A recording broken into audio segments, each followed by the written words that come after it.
আমাদের যে অঙ্কটি দেওয়া আছে সেটি হলো বর্তমানে পিতা ও পুত্রের বয়সের অনুপাত 5:2। 10 বছর পর তাদের বয়সের অনুপাত 2:1। পিতার বর্তমান বয়স কত? তো এই অঙ্কটি আমরা যেভাবে সহজেই সমাধান করতে পারি সেটি হলো আমরা প্রথমে পিতা ও পুত্রের বয়সের অনুপাত যেটি দেওয়া আছে এটাকে আমরা 5x ও 2x ধরে নেব। তো 5x এবং 2x ধরে নিলাম।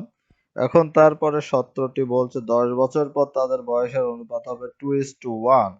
তাহলে 10 বছর পর যেহেতু বলতেছে বর্তমান থেকে 10 বছর পর, তাহলে 5x প্লাস 10 অনুপাত 2x প্লাস 10 ইকুয়াল টু 2:1 আমরা লিখতে পারি। এখান থেকে আমরা আড়াআড়ি গুণ করে x এর ভ্যালু পাবো 10।